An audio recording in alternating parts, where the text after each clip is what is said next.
Good evening and welcome to NewsXstream. Tonight, we bring you breaking developments from Washington.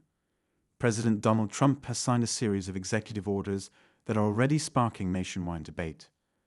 From moves aimed at ending cashless bail policies to a controversial attempt to ban flag desecration, and even the creation of a specialized National Guard unit for Washington, D.C. These actions are set to ignite political, legal, and cultural battles across the country.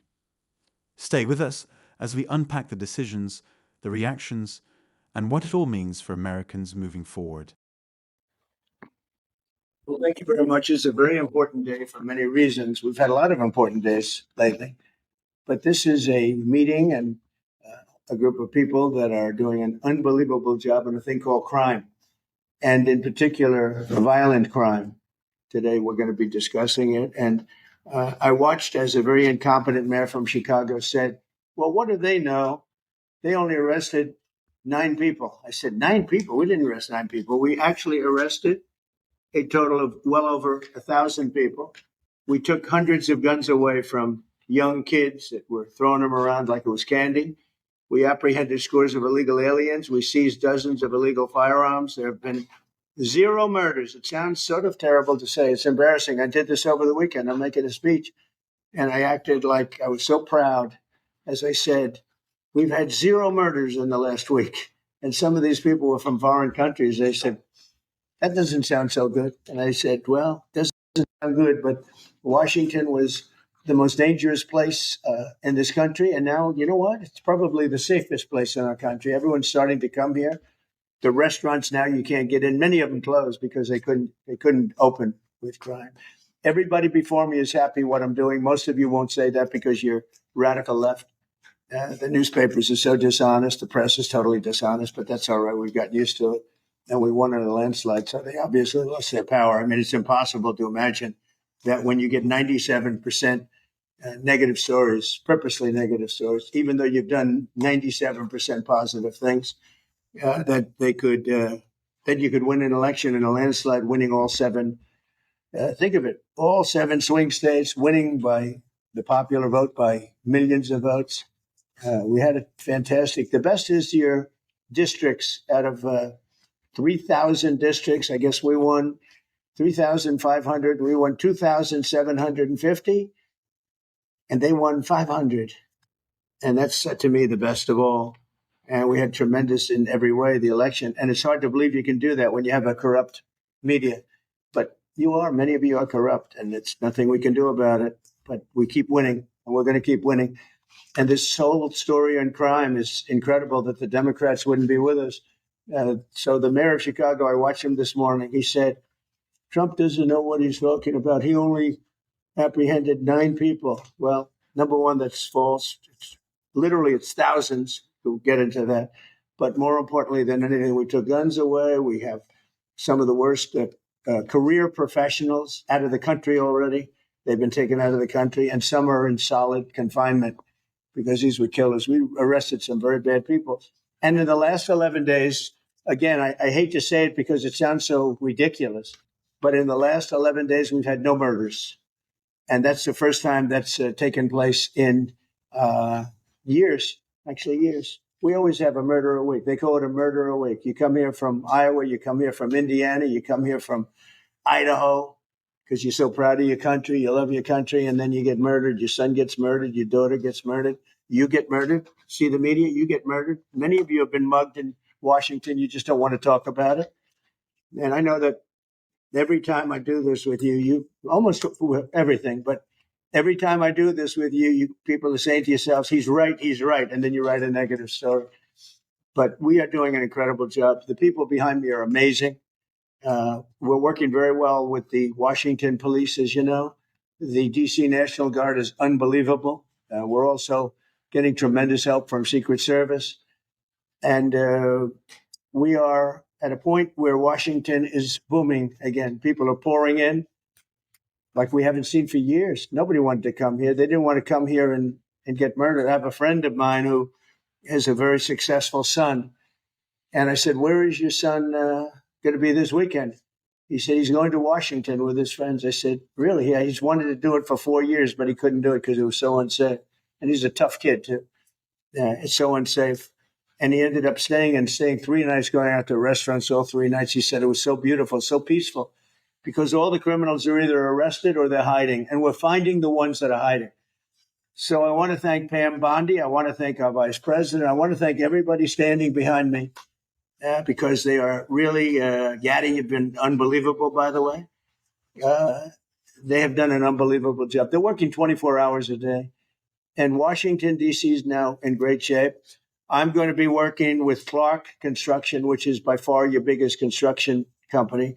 And we're going to also beautify Washington. We're going to rip down the broken medians, fix them. We're going to put asphalt on the roads. We're not ripping them apart like these stupid people do. They rip a road down to the dirt, and then they spend 5 years in building the new one, and then it starts settling. The whole thing is so crazy. And they'll spend hundreds of millions of dollars on a road. I'll spend about $2, and it'll look better. So we're going to be replacing medians. We're going to be replacing much of the asphalt in the road, which in the city, which is in bad shape. We have great stripers. We have great contractors, but we have to let them do the thing. The Congress has said that they'll give us whatever money is needed to fix up the Capitol. This is the Capitol. And we're not going to spend a lot. It's going to go fast, and it will be spotless. And we want it spotless for the World Cup and for the Olympics. You saw the World Cup was here the other day. And come to think of it, there's your trophy for the World Cup. In fact, it's solid gold. That's actually solid gold, so heavy that some of the people in this room wouldn't be able to lift it up. I think what I'm going to do is place it right above the angel, right over there. That's solid gold, too. We're going to put it right up there. Look at that. There's a solid gold trophy. They know how to get to me, I like the angel better, to be honest with you. So we're going to sign, and then we'll take a few questions, and we'll tell you how good a job we're doing. We want to go from here to other places, but I was telling some of the people that in a certain way, you really want to be asked to go. I hate to barge in on a city and then be treated horribly by corrupt politicians and bad politicians, like a guy like Pritzker. He ought to spend more time in the gym, actually. This guy is a disaster. Gavin Newsom's a disaster. When we went, we saved Los Angeles. You wouldn't have been able to have the Olympics in Los Angeles. You're barely able to have it now. They did lose 25,000 houses to a fire that should have never occurred because they didn't let the water come down from the Pacific Northwest, which you guys don't want to write about. I had to break into the water supply to let the water down. And even now, we want more. We can have much more. It's less than half of what should be coming in. I don't know. They have a political thing about it. It's like the craziest thing I've ever seen. But I don't like going to a town, city, place, a state, and then be criticized by some corrupt or incompetent governor where crime is rampant. Like, take a look at D.C. Crime was rampant. It was at the all-time worst. It got really bad during the Biden 4 years. And then I have a mayor stand up and say how crime has reached a 30-year low. 30-year low. People are being killed left and right. And it's not a 30-year low. Think of it. So for 11 days, there have been no murders. The record goes back years where that's happened. They haven't seen that happen in years. And then people stand up, and instead of thanking us, which they should do, and she's not that bad. She's better than most. But, you have people I watched in Illinois. Chicago, Illinois is a disaster. I have property there. It's a disaster what's going on in Chicago. And you get Pritzker, he's violating our rights. I think this is another men and women's sports thing. I think this is one of those, they call them 80-20 issues. I call them 97-3. I think the Democrats better get smart. And, politically, I hope they don't. But actually, in terms of love for the country, I hope they do, because it would be good to work together.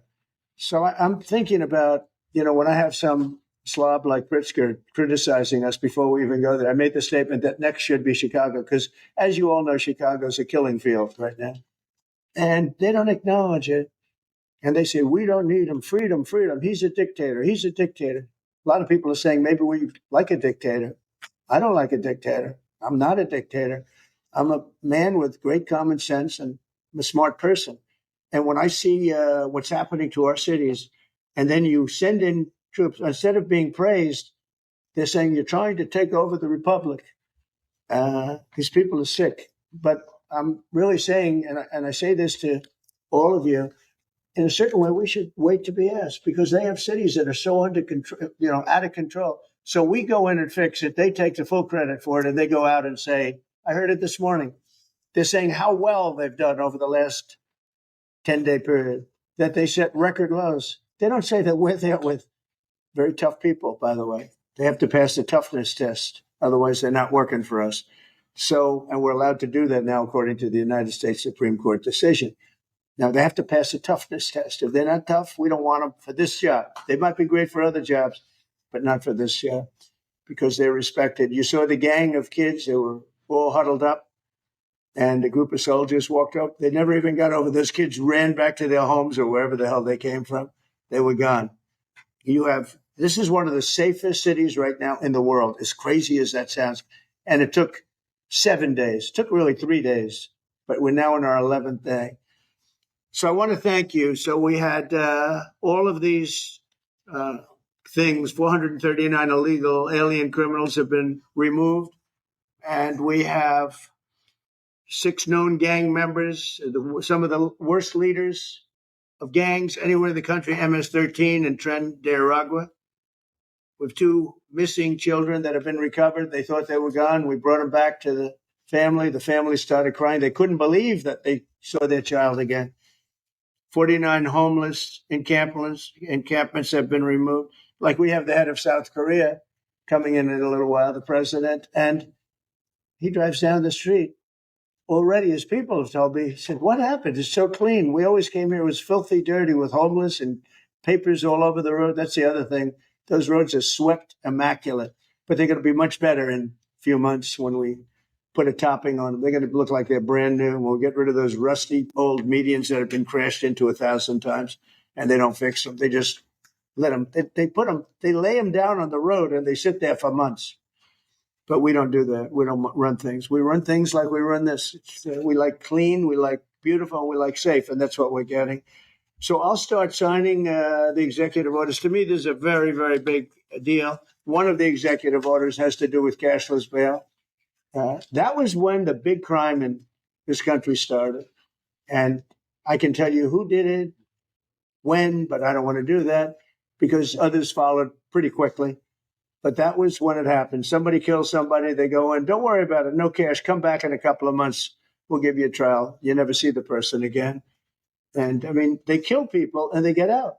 Cashless bail. They thought it was discriminatory to make people put up money because they just killed 3 people lying on a street. Any street all over the country, cashless bail. We're ending it, but we're starting by ending it in D.C., and that we have the right to do through federalization. Okay, let's go. Could I ask you to say exactly what this is? Of course. So as you've consistently identified, sir, cashless bail policies are a key driver of the disorder we see on city streets all over America. Catch and release system allows criminals to keep going back out onto the street and reoffending. What this executive order does, it charges your attorney general with identifying jurisdictions all over the country that have cashless bail policies. And then it withholds or revokes federal funds and grants that are flowing to those jurisdictions to ensure that we're only supporting the people who have reasonable common sense policies around crime. So what area does it cover? Potentially anywhere that has a cashless bail policy. So some of the largest cities, some of the most left-wing states in America. Almost all of them, right? Illinois would be a great example of that, sir. Oh, they have a great cashless bail. You don't even have to go to court sometimes. No, Illinois, I love that state. It's a great state, but it's run so badly by Pritzker. They threw him out of the family business and he becomes governor.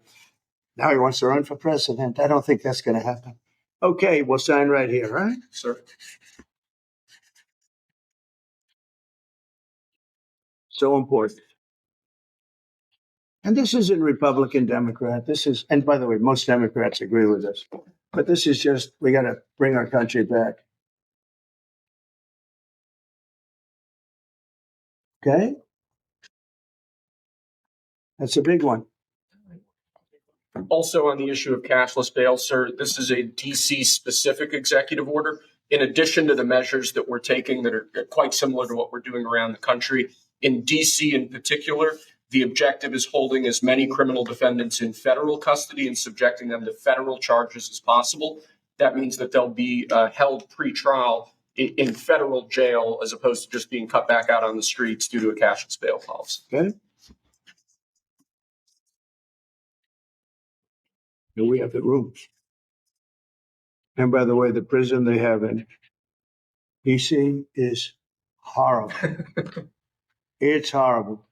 People were subjected to live in that dog trap for so long, so unfairly. I have stories, you'll be hearing about them. That prison is horrible. Okay. This is an executive order that contains a number of additional measures relating to crime and law enforcement in Washington, D.C.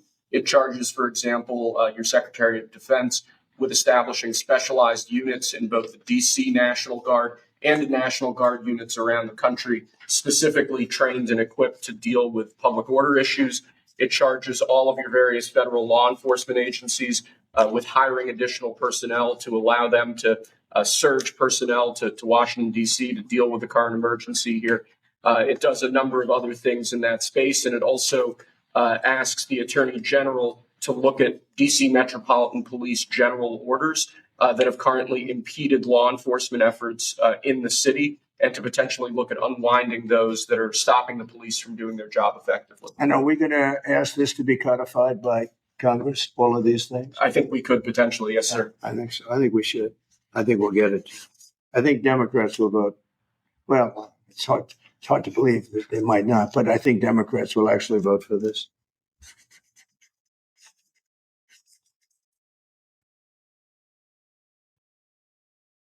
There's no auto pen that can do that. Right? Look at that, Pam. Is that a good signature? Seriously, is that a good signature? Who can write like that? Nobody. I don't know. That's the other thing. I assume we're looking at the whole auto pen scam. Sir. Because the person that ran it said he spoke to it briefly twice about nothing. That means that all those pardons that he gave to some very bad people, very unpatriotic people, very evil people, it looks to me like those pardons are worthless. Because number one, you shouldn't use an auto pen very specifically. But if you do, it has to be a very good reason. And they have to know that the president wanted it. The president didn't want this. The president didn't know he was alive, okay? He never approved any of this stuff. He wasn't for open borders and all the other things. He was never for open borders. I've known Biden a long time. He was never very sharp, but he was never in favor of open borders and all of the other things he did to destroy our country. Let's go. Lastly, sir, this is an executive order on flag burning. It charges your Attorney General. Would you listen to this? This is very flag burning. All over the country, they're burning flags. All over the world, they burn the American flag.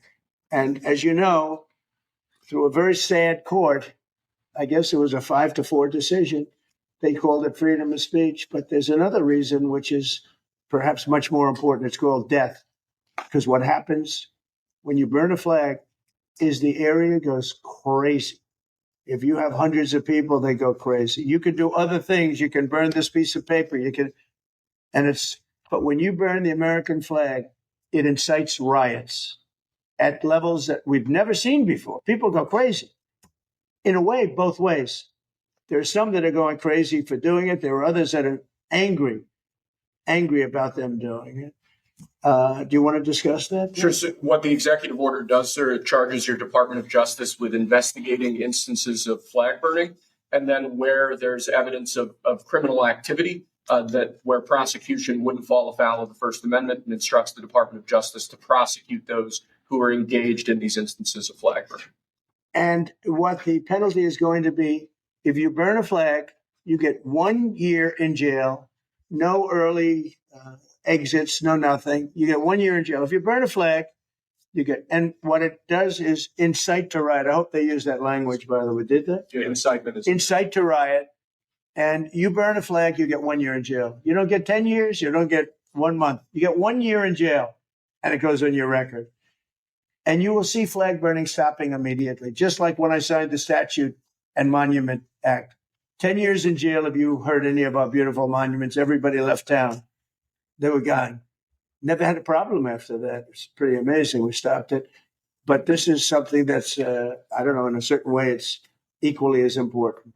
Some people would say it's more important because the people in this country don't want to see our American flag burned and spit on. And by people that are, in many cases, paid agitators.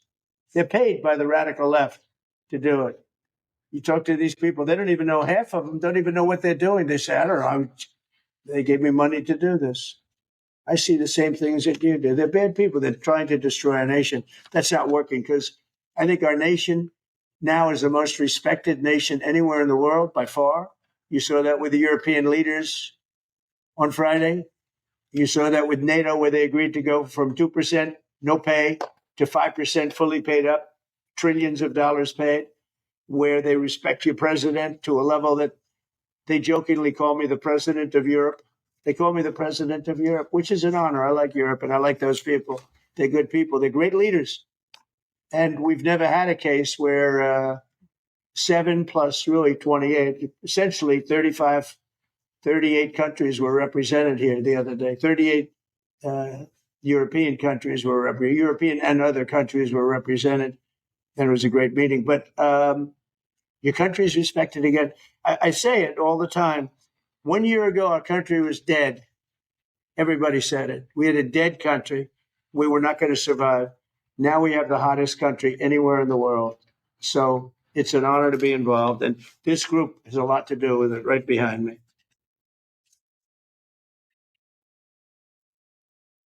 Does anybody behind me have anything? Pam, would you like to say something? Sure, President. Thank you for keeping DC safe. Just a couple examples of a mother, a single mom whose house was burglarized, and the defendant got out on cashless bail, went back the next night and burglarized her house again. That's why this is so important. A man got in a fight with another guy. He had a gun. He was let out. Next night, he got up, went back and killed him. So that's why it's so important, President, what you're doing. And thank you for protecting the American flag. And we'll do that without running afoul of the First Amendment as well.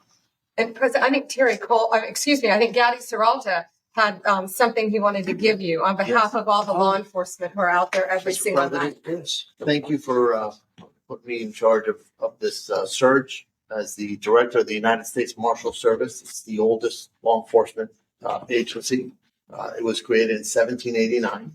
So on behalf of all the federal law enforcement agencies that we're working with and those that have yet to join the team, we thought it was only appropriate to present you with an honorary United States Marshal Service badge. And this badge comes with this little item right here, which is a handcuff key, Mr. President, because you continue through your policies and your efforts with your staff to unhandcuff law enforcement officers all over this nation. And I can tell you personally that they thank you for that. Thank you. That's beautiful. You can continue unhandcuffing law enforcement. That's a very great honor. I'll save that and put it someplace up, which is important. Thank you very much. I appreciate it. Thank you very much. Really nice. Thank you. That's very nice. Thank you. Well, we love those people. They're brave and they love our country and they don't want to see it. Do you know how many people volunteered for this job? And before I ask the VP to say a few words, because he feels very strongly about it, I think it's very important, Pam, that when we do this, that a state required, they come and ask us. I mean, I see Pritzker saying, we don't want them. In the meantime, his city is being shot to hell. And they do that politically. And they probably do want it. If we didn't go to Los Angeles, you would literally have had to call off the Olympics. It was so bad.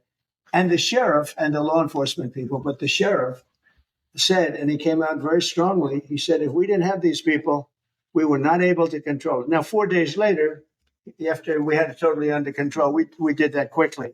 He changes to it a little bit. Well, I think we could have done it. Yeah, they were dead. If we didn't send in the troops, Los Angeles was dead. The Olympics was gone. The World Cup was gone. Everything was gone. We did a great job. And Newsom, you got he's an incompetent governor. But I think people should want us to be there, because otherwise all they'll do is complain as we do our job. So we'll have to think about that. Okay, we go in, like in Washington, we go in and the people that are here that have been doing, I don't want to say terrible because she happens, she's a nice woman. Yes, I don't care about if she's nice. I really don't care.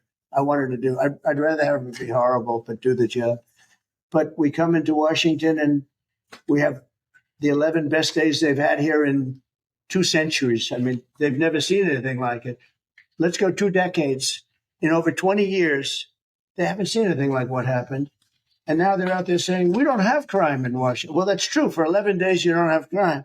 But before that, everybody was getting hit and mugged. And you people could not walk to your office without security. That's how unsafe it was.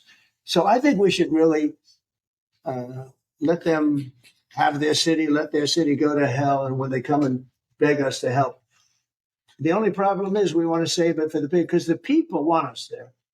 The people here, 95% of the people here want us. The real people, not the people you find on. I don't know where you find these people. You have one person that has a broken nose. Where'd you get it? Well, I was mugged. Good. Do you want to see Trump here with? No, I don't want. Woman has a broken nose. She got mugged. But she's saying she doesn't want any protection. It's all made up fake news. It's just fake news. I don't know where you find these people. Anyway, would you say a couple of words, please? And then I'm going to ask JD to say something. You have done an unbelievable job in a short period of time. Thank you, Mr. President. Highly recommended by you know who, right? Yes, sir. Do you want to say his name? Mr. Youngkin, Governor Youngkin. Yes, sir. We stole you from He Governor. called Youngkin. me. That's right. He called me. Glenn Youngkin called, and he said, I have somebody who's really fantastic. And based on that recommendation, here you are. You've done a fantastic job. I appreciate it. Thank you, Mr. President. Thank you. Go ahead. Men and women of Metropolitan Police Department are back. They enjoy doing their job again. They feel the ability to go out and be law enforcement officers. They feel that they're connected to their communities again. They are making a difference. Thanks to you, Mr. President, and our federal task force, you are making DC safe once again. Good. Thank you, sir. It's going to get better and better. Well, it can't get much better. There's no crime. I read where crime's down 89%. I said, really? Who are the 11%? Okay. There's no crime. JD, please. Yes, sir. Well, thanks, Mr. President. Thanks to the incredible team here. I want to echo something the president said, where you say there haven't been murders in a couple of weeks in D.C., and it doesn't sound good. But then you talk to local law enforcement, and I didn't realize that this town averaged 1 murder every other day for the last 20, 30 years, which means that in 2 short weeks, the president and the team have saved 6 or 7 lives, people who would have been killed on the streets of D.C., who are now living, breathing, spending time with their families, because the president had the willpower to say, no more. We're not going to give the streets of D.C. over to vagrants and robbers and murderers. And the last point I want to make, sir, to your point about we want people to welcome us, to ask us, because look at Governor Pritzker in Illinois, or Governor Newsom in Los Angeles, or Governor Moore in Maryland. They're angrier about the fact that the president of the United States is offering to help them get their crime under control than they are about the fact that murderers are running roughshod over their cities and have been for decades. Why are Democrat governors angrier about federal law enforcement helping clean up their streets than they are about the fact that those streets need to be cleaned up to begin with? It shows a real sickness in the head. And I agree with the president of the United States. I think most Democrats, rank and file, nobody likes crime. Republicans don't like crime. Democrats don't like crime. Independents don't like crime. Why are Democratic governors doing everything in their power to make crime easier to do in their cities? It doesn't make an ounce of sense to me. But, Mr. President, I appreciate you being willing to help. And I hope these governors take you up on the offer, because we should clean up all of America's streets. It's the right of every American to live in safety and comfort in their community. And we've got the people to do it. They're signing up like they've never signed up before. Our military, as you know, during the campaign, nobody was signing up. We were way short of their goal, we were understaffed. Nobody wanted to be in the military. Nobody wanted to be a policeman. Nobody wanted to be a fireman. They didn't want anything to do with the country. We had an grossly incompetent president who, frankly, should not have been there. He should have never been there. The damage he did to this country is incalculable. I mean, just what he has done. So much of our effort are getting murderers and jailbirds and people out of this country who are drug dealers at the highest level. So much of the energy of people that he let in, it was an unforced error. But I don't think they think it's an error. But I don't believe he believed it. It was the radical lunatics that surrounded this guy at this desk, who are brilliant people, but with the wrong philosophy. There were some brilliant people, but they're evil people, and they're going to be brought down. They have to be brought down because they really hurt our country. But we're getting it back very quickly. And I'll tell you something, our country's now it's stronger. I think we're more respected than we've been respected in 100 years. That's a whole different ballgame. JD, could I ask you, Yes, sir. You gave a stat on murders here. What were the numbers? You said in a short period of time, how many people were murdered? Local law enforcement told me, sir, that in the past 20 or 30 years, DC has averaged a murder every other day. That's, 200 murders a year, 150, 250, but about every other day, a person has been killed on the streets of Washington, DC. We've been doing this for 2 weeks. 0 people killed. That's real lives saved that the media and frankly, the entire Democratic Party should be saying, thank you for saving lives instead of attacking the President of the United States for doing so.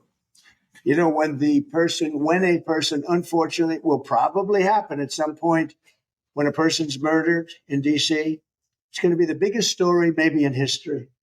Right? Yes, sir. Somebody was murdered in DC. Trump is failing. No, we're not failing. We have a safe city. This is maybe the safest city in America right now. That's how good it is. And it would be nice to be appreciated. These people eventually, they're going to have to be appreciated for what they're doing. And they're going to have to be appreciated by the officials that are really happy when we go in because they've lost control of their place. Steve Miller, please say a few words. Thank you, sir. So just to, first of all, follow up on what the Vice President said. No police officer working in the city can remember a time in their lives when there has been no murders. You can work at the police department for 20 years, 30 years, your whole life. We've checked the records. No one can even find a record of being murder-free for as long as you've been murder-free under President Trump's leadership. Additionally, and the President spoke about this before, we've uncovered, in the process of uncovering, a massive scandal in Washington, D.C. with the doctoring of crime stats. And the Department of Justice, under the Attorney General, is leading the effort to uncover this. But when we ultimately share the results, it will stun you. The extent to which, even though D.C. had the worst crime in America, honestly measured, it dramatically understated how bad it was. There's even accusations that murders and homicides were reported as accidents instead of murders. I mean, this is how severe the manipulation of the crime data has been in the city, and it will all be uncovered and it will all be brought to light. I've had a chance to spend some time, as did everyone here, with the police officers in the city. Members of the public are going up to them and thanking them, just overflowing with gratitude. Because for the first time in their lives, they can use the parks, they can walk on the streets. You have people who can walk freely at night without having to worry about being robbed or mugged. They're wearing their watches again. They're wearing jewelry again. They're carrying purses again. People had changed their whole lives in this city for fear of being murdered, mugged, and carjacked. It is a literal statement that President Trump has freed 700,000 people in this city who are living under the rule of criminals and thugs. And the last thing I'll say is that under the efforts of Terry, to my left and many here, what they found also is that the street criminals here in Washington, D.C. were doing business directly with the transnational criminal cartels, the foreign terrorist organizations. So not only was the city being run by these criminal thugs, but they were working with some of the most dangerous terrorist organizations on the planet to traffic weapons and drugs into this city. And what we are uncovering every day is shocking to us, and we look forward to sharing all the results with you. But President Trump, your leadership has uncovered some of the great public safety scandals of our life, and now because of you, people are safe and free for the first time ever in the city. Thank you very much, Steve. In Los Angeles, Beverly Hills is, a great place. I have a house there. I had a house there. I used to spend a lot of time there. And a great place. Do you know that I have friends, they leave their trunk open for their car because they know they're going to be vandalized. They don't want the trunk ripped off in order for them to steal what's in the back. They leave the doors open so when they go in to steal the radio or whatever they take, that they don't rip off the door. They leave the doors totally open so the criminals, when they go and open the door, they'll have to break the windows and kill the car in order to steal whatever it is in the car that they're looking for.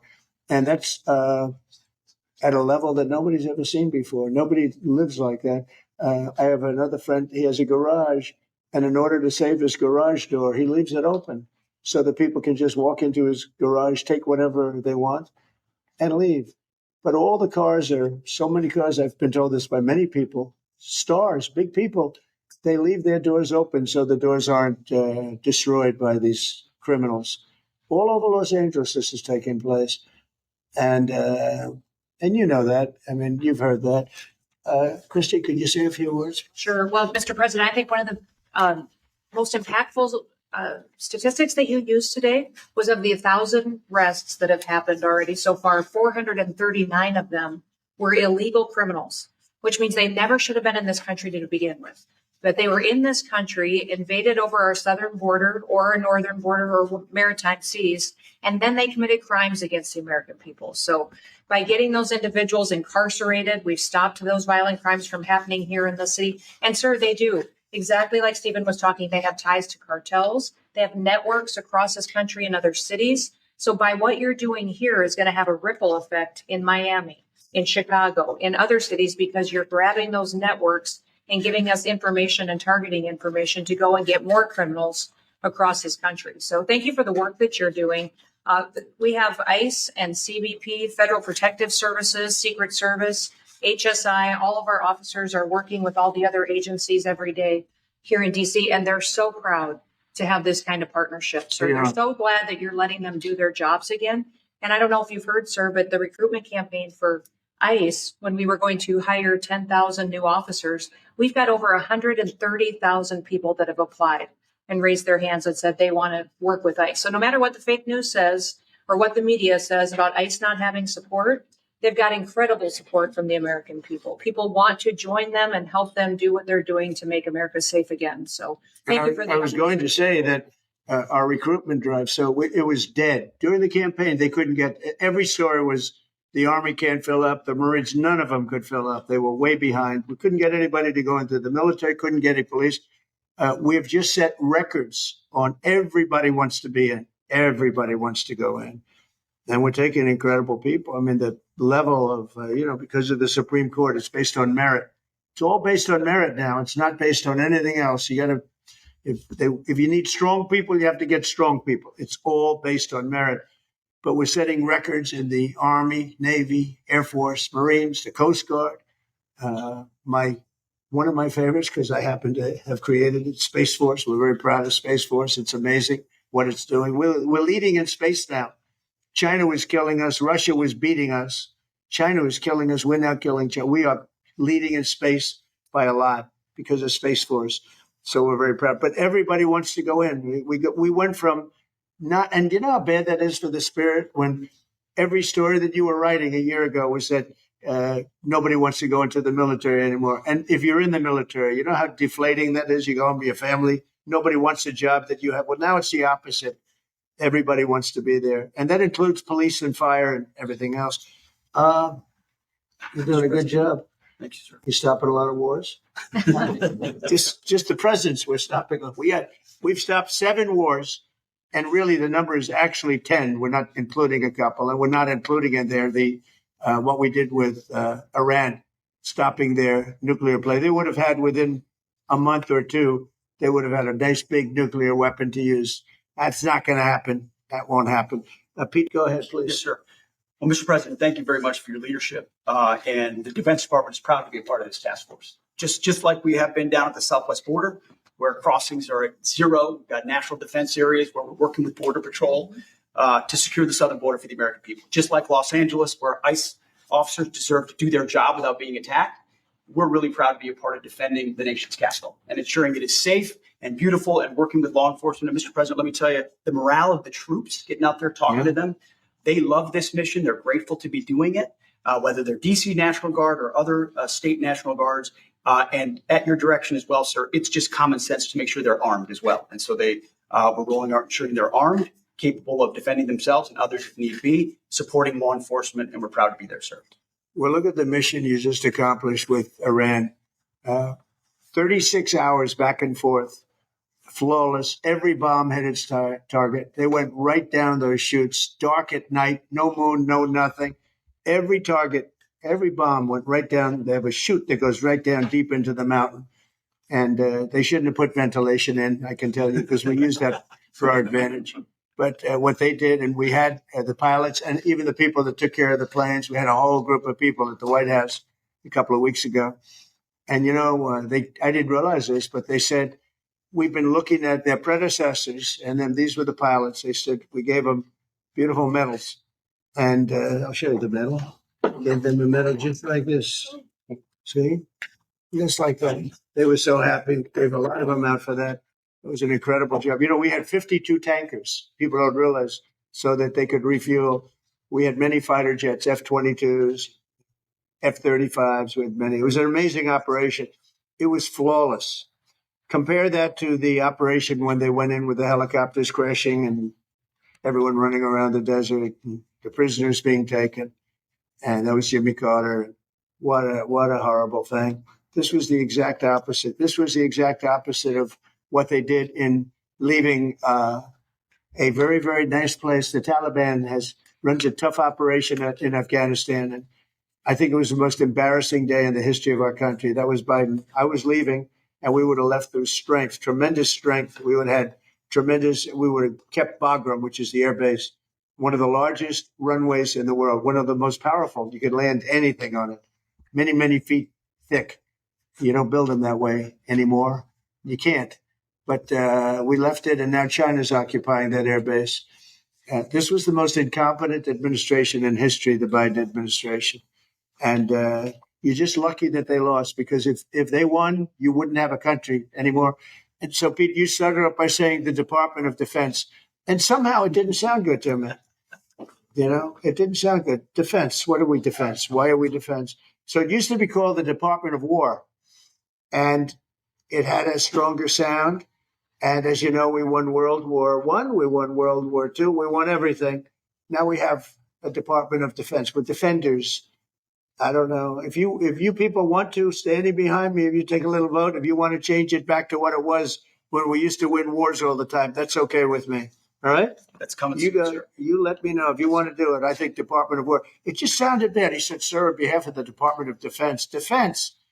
I don't want to be defense only. We want defense, but we want offense too, if that's okay. So you'll make a decision. But, as Department of War, we won everything. We won everything. And I think we're going to have to go back to that. In the meantime, I've stopped all of these wars. I've stopped them. The big one would have been India and Pakistan. But we stopped them all. We stopped 3 wars. Go to Africa. They like to say, I love black people. And I did great with the vote with the black people. But they say he's a racist. He's a racist. I said, really? For 35 years, a war raged between Rwanda and the Republic of the Congo. And it was a vicious war. 9 million people were killed with machetes, largely. Hatchets, machetes. That went on for more than 30 years, but 34, 35 years. And I stopped it. In fact, the presidents are coming in a week or two to sign we have the foreign ministers. It's all signed. The war stopped. But I got it stopped and saved a lot of lives. The Congo. That's deep into deepest, darkest Africa. I got that war stopped. Nobody else could have done that. We did a lot of jobs. We did a lot of wars were stopped that nobody thought would even be possible. And I'll tell you what, the war with India and Pakistan, that was the next level. That was going to be a nuclear war. They already shot down 7 jets. That was raging. And I said, you guys want to do trade? We're not doing any trade. We're not doing anything with you if you keep fighting. You get 24 hours to settle it. They said, well, there's no more war going. And I used that on numerous occasions. Trade. I used I used whatever you had to use. But we got 7 of them stopped. And the one I thought would be easiest, frankly, was going to be Russia and Ukraine. But that turns out to be some big personality conflicts. It's one of those things, but we're going to get that stopped eventually. We're going to get that stopped too. 7,000 soldiers died last week. Think of that, 7,000. I usually say 5,000, but 7,221 soldiers died last week in the fighting between Ukraine and Russia. And they're not our soldiers, but they're souls. They're living souls, and they leave their homes and they wave to their parents, and their parents are so proud as they leave in a beautiful uniform, and A week later, they get their head blown off by a drone. New form of military. It's a whole new form of fighting. So I would just like to thank the people that are behind me. Thank you very much. You've done a fantastic job. I appreciate it very much. Uh, we're doing a real job, and I'm so proud of DC. I passed it 2 days ago, and all the garbage is off the streets. It's terrible. I came in a month and a half ago. I'm driving down, and I see garbage all over the place. The streets were a pigsty. Like I won't use the city's names, but you know what I'm talking about. There are plenty of them outside of this country and inside of this country. Baltimore is a horrible, horrible deathbed. It's a deathbed. I know Governor Moore said, "Oh, he wants to take a walk with me." He meant it in a derogatory tone. I said, "No, I'm the president of the United States. Clean up your crime, and I'll walk with you." But it's tremendous crime. But he was trying to be derogatory. He doesn't have what it takes. But he's trying to be derogatory. And I met him at the Army Navy game. They said, "Oh, there's Governor Moore. He'd love to see you." He came over to me, he hugged me, shook my hand. "You were there." He said, "Sir, you're the greatest president of my lifetime." I said, "But it's really nice that you say that. I'd love you to say it publicly, but I don't think you can do that, so it's okay. But no, sir, you're doing a fantastic job. I want to just shake your hand. Thank you very much, Governor." That was it. And then every time I see him on television, he's knocking the hell out of me. So, but that's all right. That's called politics. But Governor Moore's he's doing a bad job. Newsom's doing a bad job. All of their potential candidates are doing a bad job. I can't imagine Pritzker being even a candidate, but somebody said he is. He can't do the work, can't do the job. He's not temperamentally suited. So I just want to thank you all for being here. Do you have some questions? Yes, the Pentagon and maybe the Secretary of Defense can weigh into, is the Pentagon preparing for military deployment to Chicago? And with what you said there, are you waiting for the government? We're ready to go anywhere. We have a full complement of great human beings. We're full. You know, our military is full. We were way empty 1 year ago. Now we're full. So we can go anywhere on less than 24 hours notice. You waiting for the government? And we're doing a lot to interdict to stop drugs from coming in too. We have ships out on sea. You know, we have nobody coming through our border anymore. Nobody. Doesn't that feel good to know that you don't have prisoners coming in and, you know, killers, murderers? We had 11,888 murderers come in, let in by the Biden administration. Many of them have been captured, but we still have a couple of thousand that are out there. Some of them, 50% of them killed more than one person. Okay, but a lot of them have been captured. What they've done to our country, these people that circle this moron that we had behind this desk, what they've done to our country is unthinkable. It's unthinkable. I mean, if you think so much of our time is devoted to correcting a problem that all they had to do is say, close the borders. Remember when he said, well, I have no power to close the border. I have to go back and get an act from Congress. I didn't get an act from Congress. I came in, I said, close the borders. And Tom Homan, who's not here, has been fantastic, Christy, right? Yes. Tom Homan is great. He's a fantastic man and respected by everybody. But I said, Tom, close the borders. Christy, close the borders. The borders were closed. We didn't go to Congress and get permission. We just closed the borders.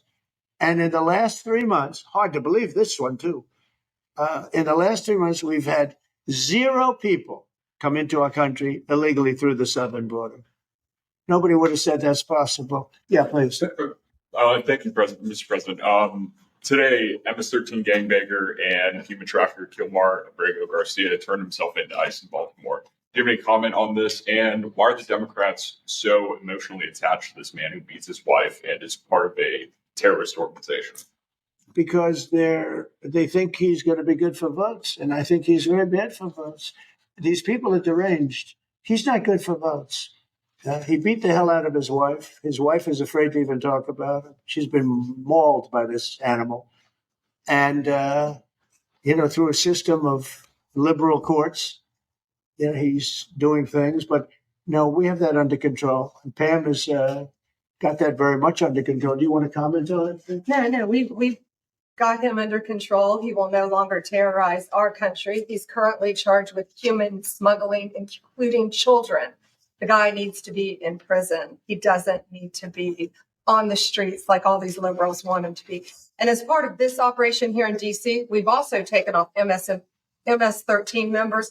We've taken, I think just last night, we got a TDA guy off our streets right here, right around from where we all work. Another TDA member gone because of this project. So we're going to keep America safe from all of these foreign terrorist organizations, including Abrego Garcia.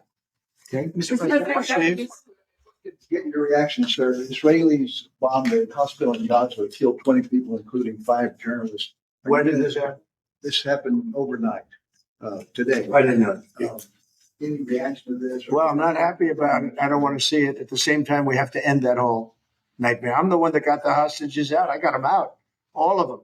Steve Witkoff has been amazing. He's done a great job. But I'm the one that got them all out through my people and through me. And now we're left with probably a little bit less than 20 because I think 1 or 2 are gone. And I said a long time ago, I'm going to get them out. But when we get down to that final 10 or 20, these people aren't going to release them because they're dead after they release them. So it's a nasty situation. Very nasty, horrible thing. Mr. Yes. President, could you please elaborate on your post on South Korea? What were you referring to? Well, I heard that there were raids on churches over the last few days, very vicious raids on churches by the new government in South Korea, that they even went into our military base and got information. They probably shouldn't have done that. But I heard bad things. I don't know if it's true or not. I'll be finding out. As you know, your new president's coming in just a couple of hours coming here. I look forward to meeting him. But we won't stand for that. We just won't stand for that. Yes. Are you prepared to order National Guard troops, though, into American cities if those governors don't request the federal deployment? I am, but I also think that, look, Chicago, everybody knows how bad it is. Everybody standing there knows. We know. You don't have to be doing any studies. They should be saying, please come in. Pritzker should be saying that. You know, I did a favor for Christy Whitmer,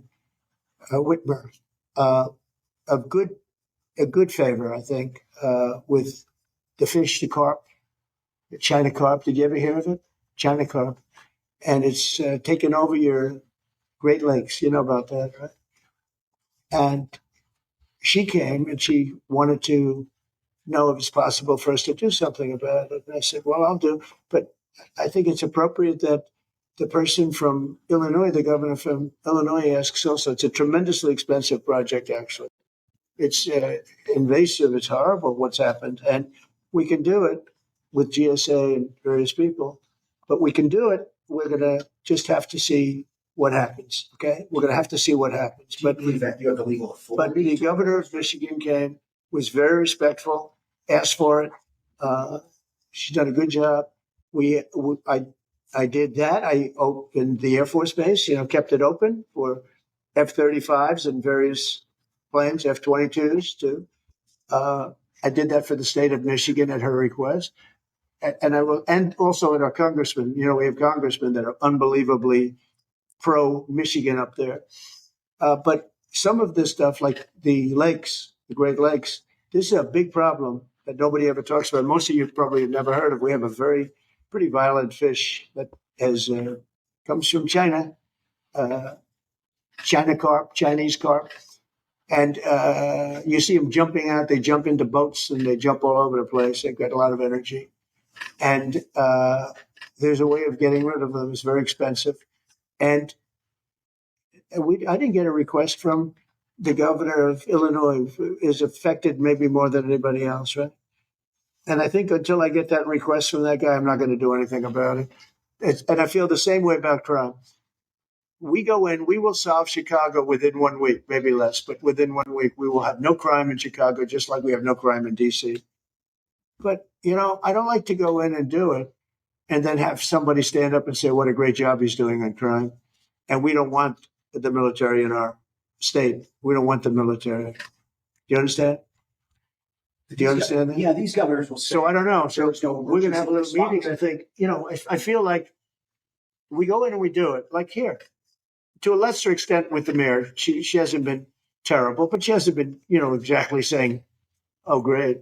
She did say last night, I heard her say that, well, we really don't want the military in D.C. Well, that's, not very nice, I guess.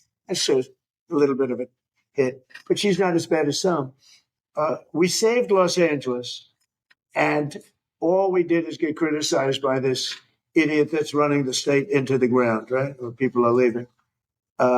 He should be thanking us, and he should be requesting us to be there.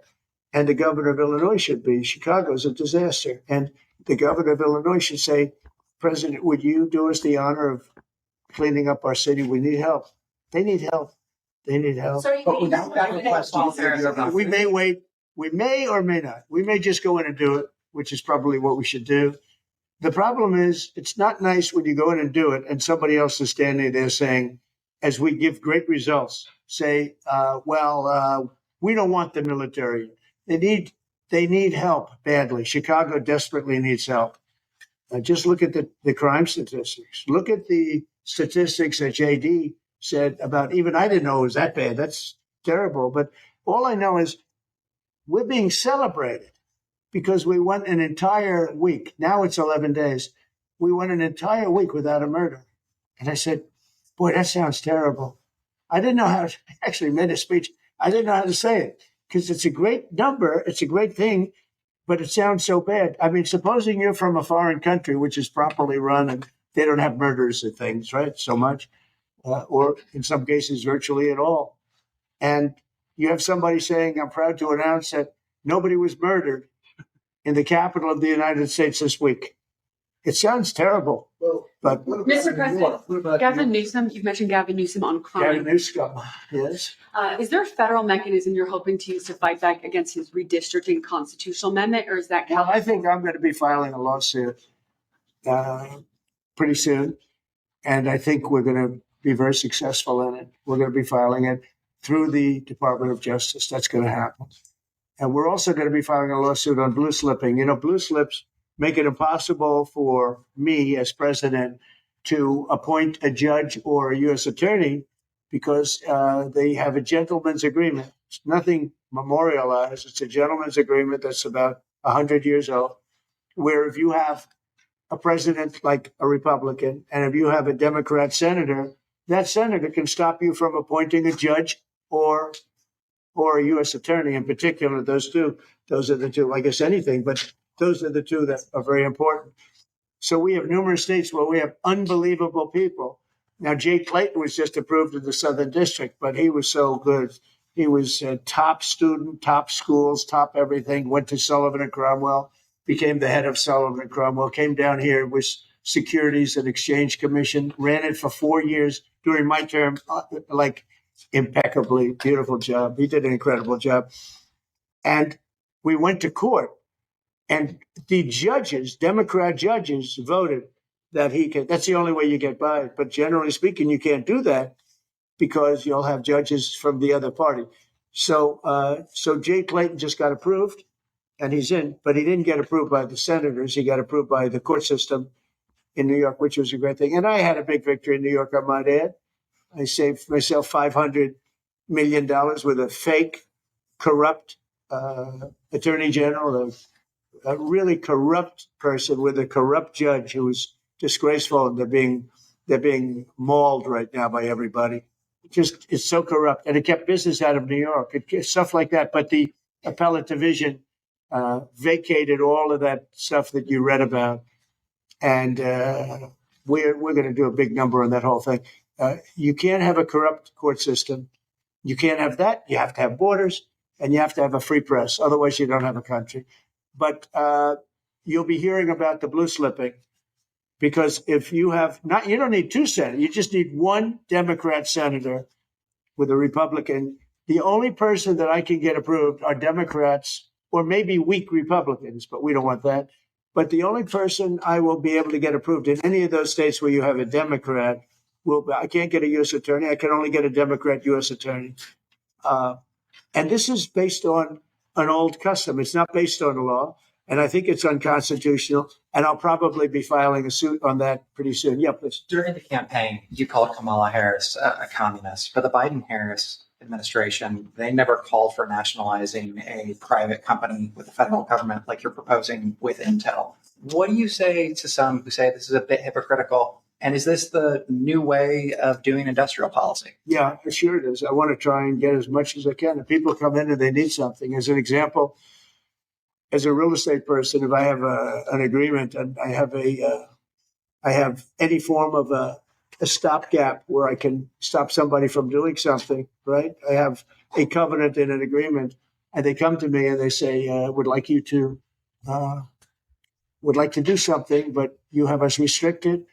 If I do that, they usually have to pay. Now, in the case of Intel was interesting, but I hope I'm going to have many more cases like it. Intel came in. I met with the gentleman. I had a lot of respect for him. He came in under a little bit of a cloud. I liked his story. I thought he was good. I think he really means to do a good job with Intel. I said, I'd like to ask whether or not you'd because the story, a lot of people said I invested in it. I didn't invest, but I invest my heart in it and my soul because I want the country to be strong. But I said, I'd like you to give 10% of Intel to the United States of America, not to me, to the United States of America. And I said, if you have them as a partner, you have the United States as a partner. I think that would be a very good thing for Intel. And he thought about it a little bit different. And he said, I like that idea very much. We have a deal. And I just made $10 billion or $11 billion for the United States of America. And yeah, there will be other cases. If I have that opportunity again, I would do that. And then, you do have stupid people say, oh, that's a shame. But it's not a shame. It's called business. If somebody's willing to give you 10% of a company and you're not paying for it, and I will tell you, with a company like Intel, as you know, it's had difficulty. I want them to do well. I want them to do well anyway, but I want them to do well in particular. But isn't public ownership of a private company a new way of doing business in the business of the United States? Isn't that what you were So are tariffs. So, as you know, the stock market went up almost 1,000 points on Friday. And it went up not because of this very, I think, terrible. Hello. Who is that back there? All right, get out of the room. It went up because of something much different. It went up because it was announced, CBO announced the numbers. And as you know, they gave no credit to tariffs. They said they made a mistake, that the trade deficit will be reduced because of Trump's tariffs, will be reduced by $4 trillion, right? Is that what they said, right? They said $4 trillion, and the market went up like a rocket ship because the tariffs are good. Well, tariffs aren't that usual. If the 7 wars I stopped, 4 of them were because of the fact that I had tariffs and trade. And I was able to say, well, if you do this, if you go fight and you want to kill everybody, that's okay. But I'm going to charge you each 100% tariff when you trade with us. You know what? They all gave up. I stopped 7 wars.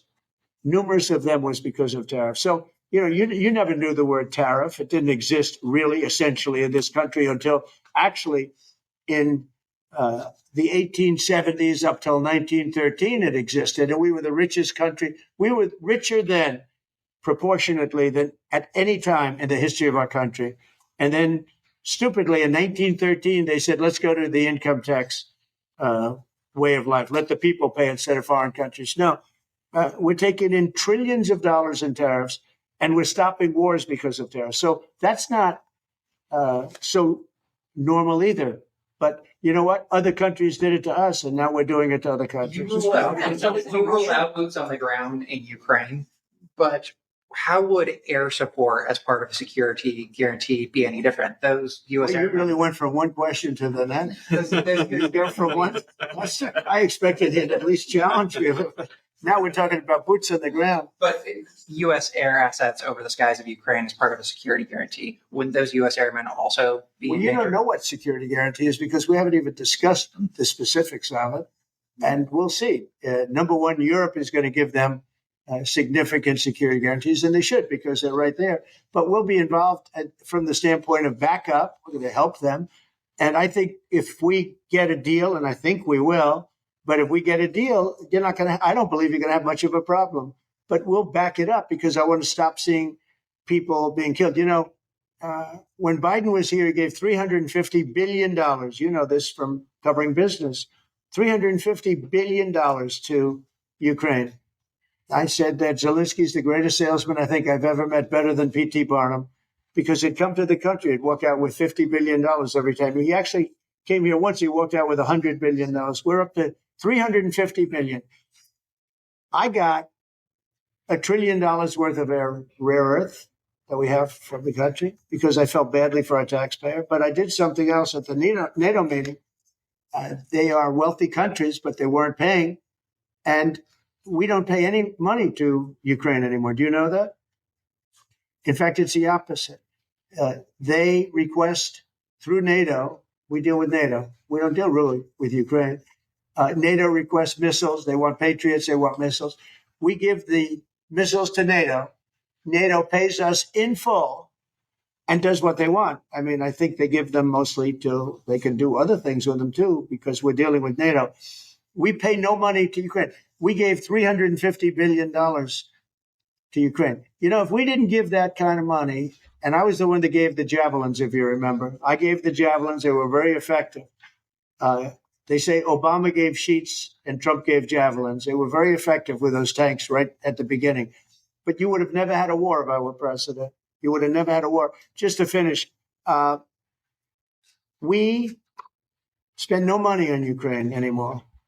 We were getting fleeced by a president that didn't know what he was doing. To be honest, I don't blame Ukraine. I mean, if they come and ask for $100 billion, then they get it. But we were in for $350 billion. Now we make money. I don't want to make money on Ukraine. I want the war to end because I want to save all those lives. I want to just say, but just so you understand, we're no longer losing money on that thing. We were losing money hand over fist. And now we don't lose any money. Now we sell weapons to NATO. Because NATO agreed, because of me, to go to 5%. They had 2% and didn't pay. Now they have 5% and they're all paid up. So they have trillions of dollars and they give us that money. But I really want the war to end, and we're going to get it ended. Mr. President, we want the historic summit here with Ukrainian President Zelensky and European leaders all met here with you at the White House. You said you wanted to get this done bilateral as soon as possible. Have you spoken to Putin since last Monday? Yeah, I have. What is your conversation? Share. Every conversation I have with him is a good conversation. And then unfortunately, a bomb is loaded up into Kiev or someplace. And then I get very angry about it. I think we're going to get the war done. It's tough. I thought that would be, of the 7 that I settled, I thought that would be the easiest of the group. See, you never know what's going to happen. You know, war, strange things happen in war. The fact that he went to Alaska, our country, I think was a big statement that he wants to get it done. That was not easy for him to go to Alaska, you know, for him to come here. But the fact that he showed up on a very successful, that was a very successful day for other things, because, you know, we're also talking about missiles, nuclear. We're talking about a lot of different things. We're talking about limiting nuclear weapons. We'll get China into that. We have the most. Russia has the second most, and China has third. But China is way behind, but they'll catch us in 5 years. We would like to denuclearize. It's too much power. And we talked about that also. That's part of it. But we have to get the war over with. Thank you. On Baltimore, you said that you are going to have to reconsider bridge funding. Is that contingent on Westmore cleaning up the streets? No, we were very generous to him on a bridge. You know, a boat ran into a bridge and the bridge came down like I've never seen anything. The boat was just, it just shows you the mass of that boat, the power of that boat. You know, people were up on that bridge, painters. They were painting the bridge and they were watching it happen. And they thought they were very safe. They all died. They were painting the bridge. Can you imagine? And they watched the boat. The engines were off and they watched the boat. And the power of that boat, the mass of that boat, went right through that steel just like it was nothing. It's amazing. It's called mass. Mass is a big deal. But the mass of that boat, those people all died. But they thought they were totally safe. They were eating their lunch. They were, you know, whatever. They were watching it. They could have gotten off. Somebody did a very good job. A police officer called in and said, close the bridge. And he did it with power. Get everybody off the bridge, close that. That guy should get a medal because he stopped the bridge. A lot of people would have died. A lot more people would have died. The ones that died were the workers on the bridge, and they thought there was no danger because it's a big steel bridge, and it came down like toothpicks. It was incredible to watch that. It was just, and they died. They all died. But that police officer, again, the police do a great job. The police officer did an amazing job. And I heard the tapes. He would say, get everybody off. Most people wouldn't have said that. When you see a thing like that, you assume it's going to, tap the bridge and it's going to be rebuffed. The thing just came down. I've never seen anything like it. So he did a good job. In fact, I think we should get him in for a medal. The man that gave the warning, I listened to him. Everybody get off screaming. Everybody off. He had the sense to realize that this could be a catastrophe as opposed to a ship that sit because the engines weren't working. It was just floating. It's an amazing thing that a thing floating like that with no power just knocked it right down like it was nothing. Let's do that. Let's give him a medal. I've been thinking about that. Mr. President, do you plan to investigate Chris Christie? Say what? Do you plan to investigate Chris Christie? Look, Chris is a slob. Everybody knows it. I know Chris better than anybody in the room. I always felt he was guilty. But what he did is he took the George Washington Bridge, which is very serious. He closed down the George Washington Bridge. And you had medical people, you had ambulances caught up. This thing was closed down. And obviously he knew about it. But he blamed the young lady that worked for him and another person, and they got into a lot of trouble. She ultimately was, I don't know, exonerated, but she got out of it a little bit. But she went through hell. She was a young mother, nice person. I knew her a little bit. And another man went to jail, and Chris got off. And so when I listened to Chris speak his hate, I say, oh, what about the George Washington Bridge? Tell me about the George Washington Bridge. He blamed other people, but he knew all about it. So no, I don't know if they want to look at it. It's not for me. If they want to look at it, they can. You can ask Pam. I think we have other things to do, but I always thought he got away with murder. Mr. President, an endorsement in the Texas Senate race between Ken Paxton and John Cornyn. Well, I'll make up my mind. I like them both. The worst situation I have is when I have two people that I get along with well. I hate it. And they all want the endorsement. I'm almost 100% of the people I endorse win. It's a great honor. And I got, as you know, I got the largest vote in the history of Texas by far. Nobody's ever gotten more votes in the last election. I think in all the elections, the 3 elections. But they like me in Texas. So people are waiting for me. But I'd rather not comment on it right now. I like both guys. They're both friends of mine. And they're both good and very different. There's some talk among congressional Republicans about another reconciliation bill. Where do you fall on that, and what would you like to prioritize? Well, I don't want to do cutting. I want to save all the different things. I'm going to cut things that are unnecessary. But the one thing I said, and I gave my word, we're not going to hurt anybody on Medicaid, Medicare, or Social Security. And in fact, we're doing great on Social Security. We found 300,000 illegals on Social Security. We got them out. And, things like that make Social Security very, very strong. So no, I am very big into certain things. And one of those 3, you could say 3 of those things are Medicare, Medicaid, Social Security. We're going to protect it. And so we'll see how everything works out. If we're talking about rescissions on other things, I'm always open to cost cutting. If we can cost cut, I like it. But nothing's going to happen to medical. We have something coming up, favored nations, where I'm going to be reducing drug prices by 1,500%, where a pill that sells in Germany for $10 costs $150 here because of the bad price. And I was all set to do it. And then we had the COVID come up, and I had to focus on that because we had the greatest economy in history my first term.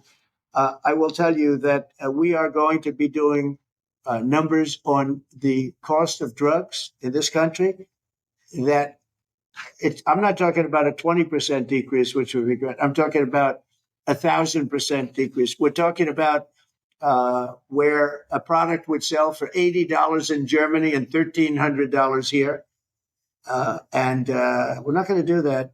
We were subsidizing the entire world, and we're not doing it anymore. I informed the drug companies. I informed the world. And if the world wants to, if countries in the world don't want to go along, then I'm going to put tariffs on those countries, and we'll make more money. But they have to go along with it. So this is moving along rapidly. Dr. Oz is in charge, Bobby's group, and they're doing very well. And we're getting great cooperation from the drug, because the drug companies know it's unfair. You know, for years they'd say, well, we had to do research and I said, I don't care. You had to do research for these other countries also. They are ready to go, and I'm ready to go. And, you know, if I pull that off, there's no way a Republican will lose an election. There's no way. All right, one more question. Steve, what's this guy? He's the nicest guy I know, and he asked the most vicious questions. Why do you think President Putin is so reluctant to meet with President Zelensky? Because he doesn't like him. He doesn't like him. You know, they don't like. I have people I don't like. I don't like to meet with them. Sometimes I do like to meet with people I don't like. So how do you get them together? They don't like each other, really. And if we had a real president instead of a guy that got in there with a fraudulent election, if we had a real president, that war would have never happened. Putin actually said, if Trump were president, it wouldn't have happened. It happened for a lot of reasons. It happened because of Afghanistan, when he saw how incompetent Milley was and all these guys were. I think he said, wow, this might be, because it was the apple of his eye. It would have never happened if I were president. Mr. President, you have built relationship with Russian leaders and also North Korean leaders. As they are getting closer, how would that affect your diplomatic? Well, I have very good relationships with Kim Jong-un, North Korea. I mean, a lot of people would say, oh, that's terrible. No, it's good. In fact, someday I'll see him. I look forward to seeing him. He was very good with me. We had 2 meetings. We had 2 summits. We got along great. I know him better than you do. I know him better than anybody, almost, other than his sister. His sister knows him pretty well. No, I know him well, and I got along with him. You know, I'm not supposed to say I really like him a lot, because if I do that, I get killed in the fake news media. But I got along with him very well, and we had no problem. If at the time Hillary Clinton won the election, you would have had a nuclear war. You would have had a nuclear war. We're not going to have a nuclear war. Once that happens, it's over. We're not going to have a nuclear war. No, but Kim Jong-un will meet at some point. I look forward to it, actually. But you notice that since I came into office, you haven't had a problem with him. Hasn't been, you know, tests lots of rockets. He does have great capability, I will say that. But I think a lot of good things are happening for our country, a lot of really good things. And the thing we're here today to talk about is crime, and specifically in D.C. I am so proud of what these people, every one of them, what they've done in D.C., because to literally stop crime on a button. I'd walk down that street right now. If I were friends of mine are going out to dinner now. They haven't gone out to dinner in 4 years. They were petrified. Half the restaurants closed because nobody could go because they're afraid to go outside. Now those restaurants are open, and new restaurants are opening up. It's like a boomtown. It's a great thing to see, and I'm very proud of the people behind me. Thank you very much, everybody. Thank you, President. Thank you, guys. Thank you, guys. Thank you.